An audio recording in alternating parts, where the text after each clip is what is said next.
Hey, good morning, everyone. Um, I'm recording with a microphone today, so hopefully the sound is a little better when it comes to the actual video itself. Let me just put my table up a little bit. So one of the best investments I think I ever made is pretty much getting this stand-up table, this sit-stand table. Um, all this is kind of on the table right now, and there's like a electronics thing on the side where you can like put the table down or up according to like how you want to stand, or if you want to sit, or whatever you want to do throughout the day, because actually it's really nice because it really gets me moving kind of throughout the day, where I kind of start off the day standing so I can get kind of the blood flowing, and then I go to sitting um, when in the afternoon, when I'm like, okay, I'm just kind of doing really creative work. Okay, so let's talk about today. I want to talk about kind of the seven. I call it the seven steps of the launch sequence, right? I call it the launch sequence, and it's what the entire Crush Crowdfunding handbook is based upon. And that is based upon just years of work and just years of working with campaigns, with creators in the crowdfunding space, launching on Indiegogo, launching on Kickstarter, working in an agency to like help people launch, working actually in a startup to help them launch 5 different products on crowdfunding, and working, as a consultant to help and a coach to help people launch their ideas on crowdfunding. I put together, I started looking at what we were doing, what everyone out there kind of was doing, all the other consultants too, all the other agencies. And I was like, okay, there's a system to this. There's a system that people use to make it all fit together, make it all work, make the launch process something that you can do again and again and again and repeatedly, right? In the scientific community, people say that if you have a study and you have a finding and it's not replicable, it's not, then it's the hypothesis is probably false, right? So with crowdfunding, I kind of approached it in kind of the same way. Like, if there, like, is there a replicable process in which you can do again and again and again and again to make this work, to make crowdfunding actually work, right? Is there a replicable process?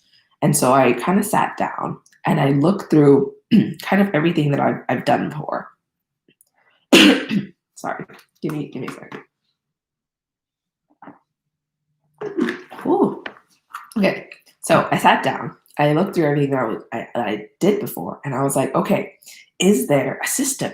Is there a process? Right? So I just wrote down, literally step by step, everything that I've done before, just to get projects to launch. Right? All the things that were successful, all the things that I've tried that weren't successful, and kind of everything in between. I just like wrote everything down, pretty much like on that whiteboard. You can't see it right now, but there's lots of notes on the whiteboard because I just kind of go crazy with notes.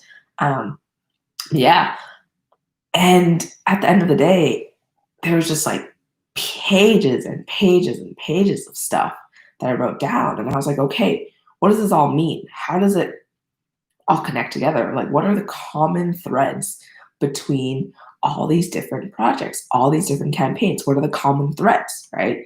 And so what I did was I just started, circling and putting things together, and putting ideas together, and seeing and kind of looking at, okay, what came first, what came second, what came third, and putting it all together into now, what I kind of call the 7-step launch sequence, the 7-step launch process, right? And it really breaks down the exact launch process from pre-launch all the way through to the end of the campaign for entrepreneurs.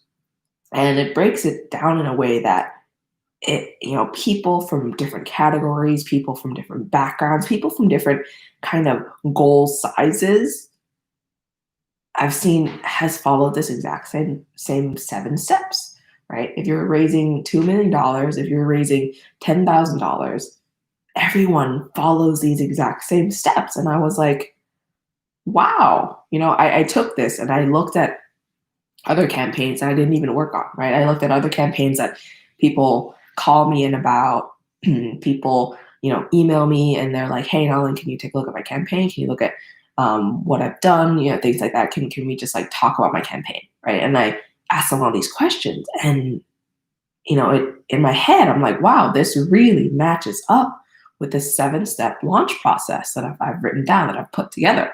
And it blew my mind that people from different categories, people from different, again, backgrounds, entrepreneurs from different levels, beginning entrepreneurs to more advanced entrepreneurs who's like doing a second, a third, or fourth launch, entrepreneurs who are doing, again, $10,000, $5,000, entrepreneurs that are doing millions of dollars. They're doing these exact same things, right? They're doing these exact same steps. So what you're probably wondering, like, what are these 7 steps? So let's go into them a little bit more in detail. Okay, let's just go through these 7 steps. Firstly, the first step here is that you have to define your goal. Everyone has to start off with a goal. A lot of people come in and they're like, okay, they come in and they talk to me. They're like, okay, Nolan, I want to raise $1 million. I'm like, okay, everyone wants to raise $1 million. What's your actual goal? What do you actually need to raise to bring this product to life? Sometimes you just need to raise like $50,000 to do that first manufacturing run. Sometimes you need to just raise $10,000 to make that, that first batch of something or another. Or sometimes you just need to raise $5,000 just to get the raw materials, and you're just putting everything together yourself. Like, what is it that you actually have to raise? You have to define that goal. You can't just say, hey, I want to raise $1 million, because sure, it's a great goal to have internally. But when you're looking at kind of the constraints of what you're creating and the constraints of what you're launching, you need to be able to articulate what your actual goal is. That is the minimum that you need to make so that you're able to conceptualize the whole campaign and the pre-launch process, the campaign process, the effort, the budget, everything that you're doing from here on out according to your goal. So what does that mean? So if you're launching, let's say, like a tabletop game, right? And you're like, okay, of course I want to make $1 million. Like Frosthaven made that in 30 seconds or something like that. So yeah, of course I want to make $1 million. Sure. Everyone wants to make $1 million, but what do you have to make in order to build your game? So a lot of people are like, okay, I probably just need 10,000 or 15,000 to really launch that first game. I'm like, okay, well, that's doable for a first-time creator. Or that's really doable because the time and effort is going to be proportional to what you're doing for that $10,000 to $50,000. And when you're looking at that goal, right, a $10,000 goal versus a $1 million goal, the number of backers you need is very different. Pretend you have a $10,000 goal and your product costs $100, right? Just easy math. You just need 100 people to hit that goal. 100 times $100, right? 100 people times $100, right? But if you have to get to 1 million, that's a giant number of people that you have to get as backers in order to hit that goal, right?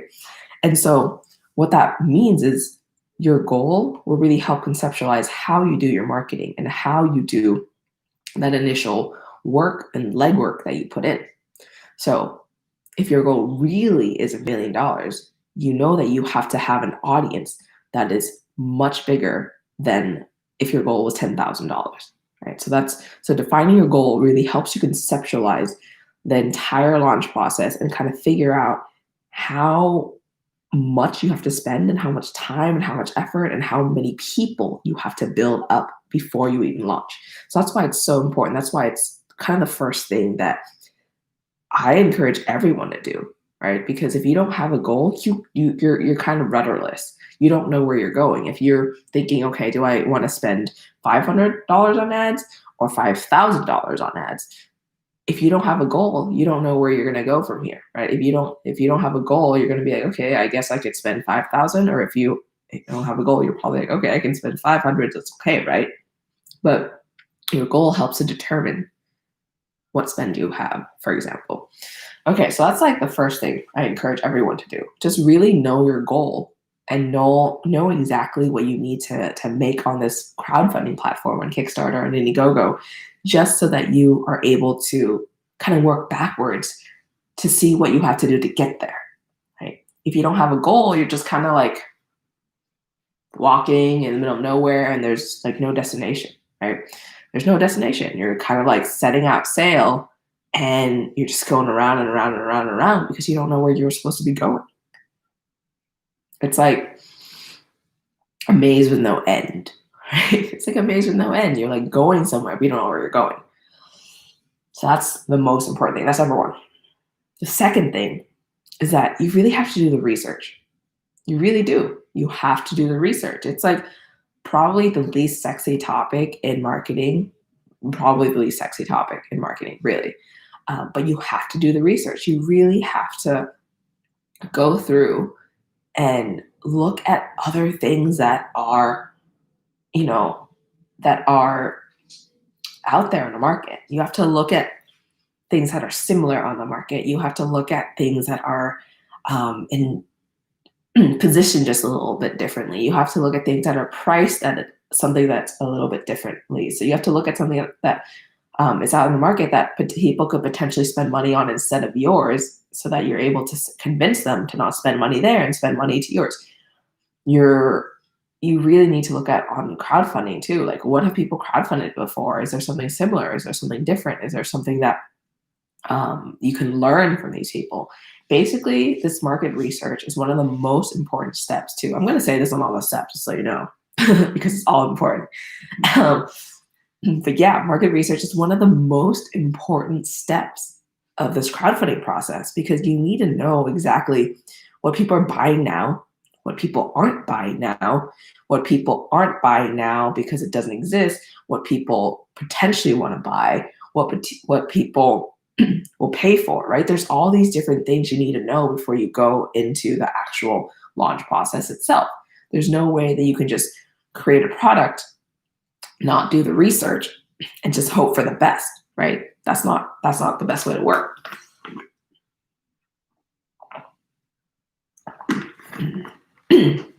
Let me say that. Let me say that again. Man, my voice. What's going on with my voice today? Also, there's a giant coffee mug.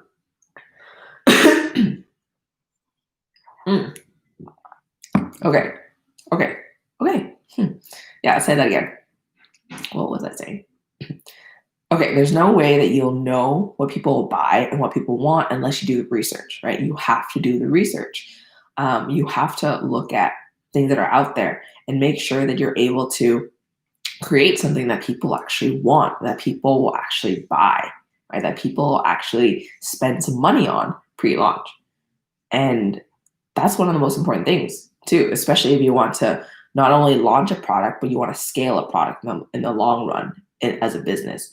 If you are doing the research and you find that your product has such a tiny, tiny, small market that there's no way you can scale after Kickstarter or after Indiegogo too, then maybe that's not the way you want to go for your first product, right?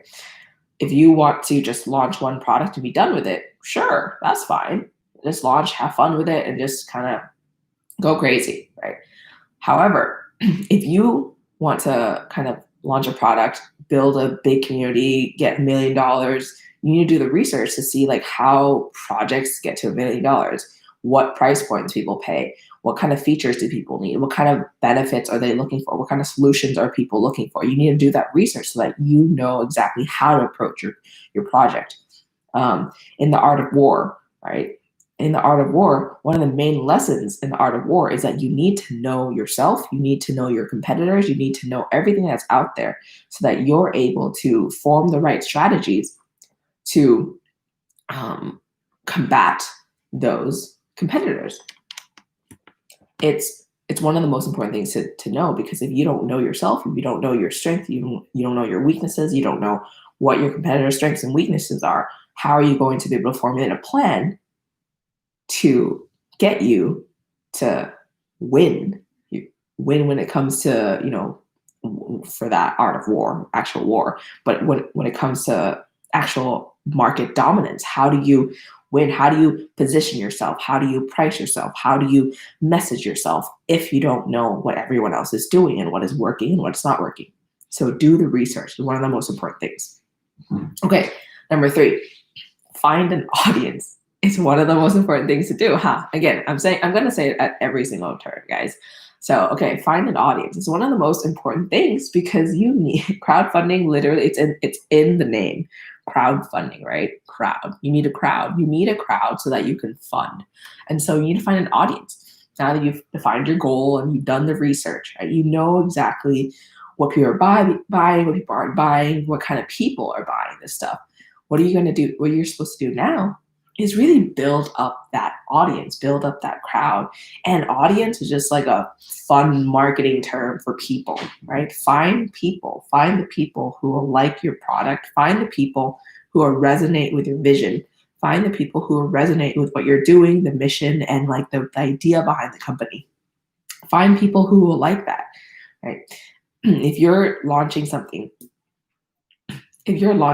like earphones or headphones or like earbuds or something like that, find people who love music. Find people who love taking music on the go, love to take sound on the go, love to get new audio products, right? There's communities out there of people who love this stuff, and this is where it gets tricky, right? Because you have to find the right audience and you have to find the right people who are willing and able to back your idea before it even comes to life, and be patient enough to wait, the 3, 6, 9, 12 months it takes for you to actually make it, right? So this is like the trickiest part. People really, really stumble on this part because it's tricky. So with that said, there's no one size fits all for this particular step. There is no one size fits all because every audience comes from a different place. Every person who's interested in a product comes from a different background, depending on the product. So the other day, I was just talking, yesterday, I was just talking to this guy who launched a game on Kickstarter, and it's a mailable postcard game. And he was telling me that he found that as he was doing research and looking at all these groups and looking at all these threads and looking at all these different places on the internet, he said that there's actually a group of hobbyists who send and mail postcards to each other. Like, it's a postcard hobbyist group. And that particular group was thrilled to have a campaign like this so that they could back, because they were always looking for fun, new postcard things to send to other people, other hobbyists in who are interested in that same hobby. So that niche, that little audience, that group of people is going to be completely different than someone who's launching hiking pants, right? If you're launching hiking pants, you're probably looking at people in hiking groups, people who are going to be outdoors hitting the mountains on the weekends, right? So your audience is going to be very specific to your particular product. It's going to be particular to you. It's going to be particular and to whatever you want to do in the long run. Because if you're looking at Indiegogo, right? If you're looking at what there is on that platform, you can see that there's probably 50 different types of e-bikes on there now. At least 50 different types of e-bikes. And yes, there's probably some overlap between the different e-bikes and their audiences, right? But how these e-bikes are really able to, charge $500, $1,000, $2,000 for their e-bike is that they're able to really look at who their core audience is. If it's more of like an urban type of bike, they're going to look at people who live in cities. If it's more off-road terrain, like electric mountain bike thing, they're going to look for people who love going to the mountains on the weekends to ride their bikes and want like that e-bike propeller to really help them get up and down the mountain, right? And so although yes, e-bikes as a whole is a giant audience, it's not a monolithic audience. It's not just one big chunk of people. It's different groups of people with like different mini interests. And you're supposed to find that one, you're supposed to find that group with that little unique interest for your own project. So with that said, finding an audience is so important. Like there's lots of things you can do, and we'll dive deep into that in a different video, but just know that every audience is different, and finding your audience is going to be kind of the make or break point for your particular campaign. Okay, we're almost halfway there. Okay, the next one is you have to conduct a pre-launch. Conducting a pre-launch, it sounds fancy, sounds crazy, sounds like out of the ordinary, but conducting a pre-launch is basically just okay, letting people on your list, letting people who is your crowd, your audience, your followers, the people you've been talking to and they're excited about your project, letting them know that your project is coming, letting them know where your project is coming, where it's launching, right? Letting them know when, what date, what time, and letting them know how they can support you. A lot of people forget this. A lot of people think, okay, if I have a crowd and I just press the launch button, they'll all come, right? Everyone will just come straight to my project and they'll back my campaign. And although that's great in theory, it doesn't happen. It doesn't happen because everyone is doing their own thing. I'm going to be honest. Everyone is doing their own thing, and you're the one who cares the most about your campaign. You're the one who cares the most about your project, right? It's your baby. It's something you've been thinking about, you've been working on, you've been really kind of pushing from idea to actual making of it. So no one cares, right? Like at the end of the day, no one cares, and you have to make them care. So that's why conducting a pre-launch is really important, is because you need to make sure that people know how important this is and make sure that people are bought into the hype of this project. People are bought in to the hype of what you're doing so that come launch day, they're ready to back you right when you press the launch button. With crowdfunding, it's really important to get that first and early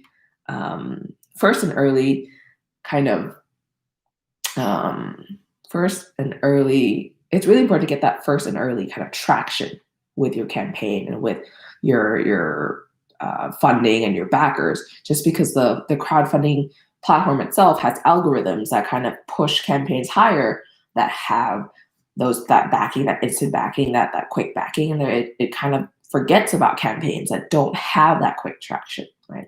And so if you're launching a project on crowdfunding, you want to get that early traction by conducting that pre-launch so people know when, where, why, and how they can support you right away, immediately, instantaneously. They understand the importance of that first day. Then you're golden, because they'll be there for you on the first day.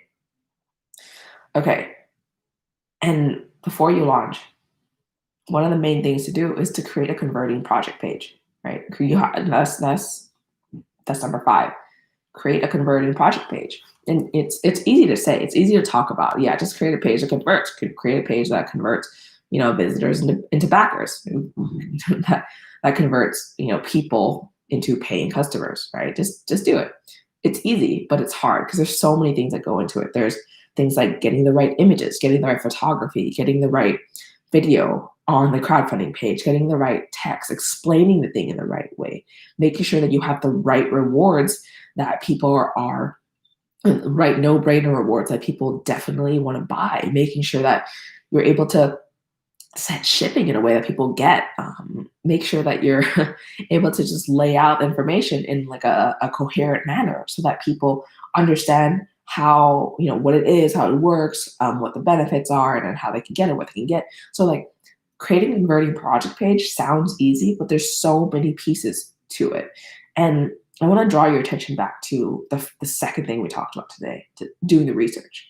And one of the best ways to create a converting project page is to really just do the research and understand what other people have done before you. Understand what people have done in the past that have worked. Understand what people have done in the past that have made people really understand your project. So for example, if you're creating a new product that's like a jacket that has 10 different, like 50 different zippers and pockets or something, if you're looking at old jacket campaigns, you're going to see that these jacket campaigns have little moving GIFs of these pockets being opened and items going going into the pockets, coming out of the pockets, so that people actually see and know what the pockets are and how they use what items to put in each of these pockets.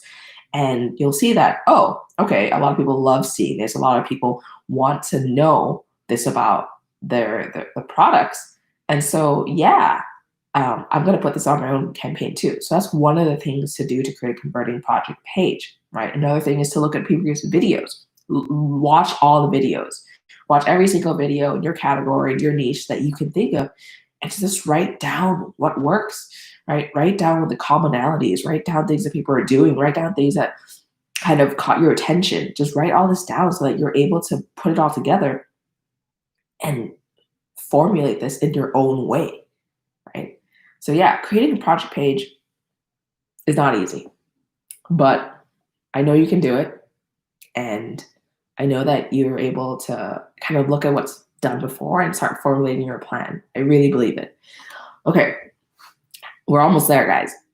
The sixth thing is to bring more visitors to your page, right? This is once you've launched, right? All the stuff before was like pre-launch, and now you've launched. How do you get funded? How do you keep funded? How do you get overfunded, right?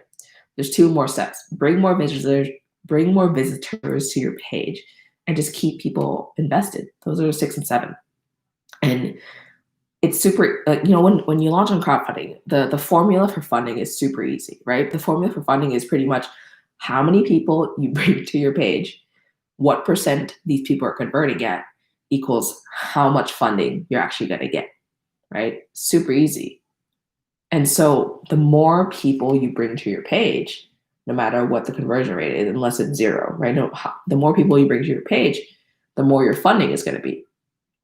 So if you have a 1% conversion rate and you bring 100 people, you convert 1 person. But if you bring 1,000 people, you convert 10 people. If you bring 10,000 people, you can convert 100 at the same 1% rate, right? So bring more visitors to your page. And how do you do that? There's so many ways to bring people to your page. There's so many ways. You can pay for advertising to bring people to your page. You can do things like get on podcasts with people. You can do like live interviews. You can do streaming of how to use your product.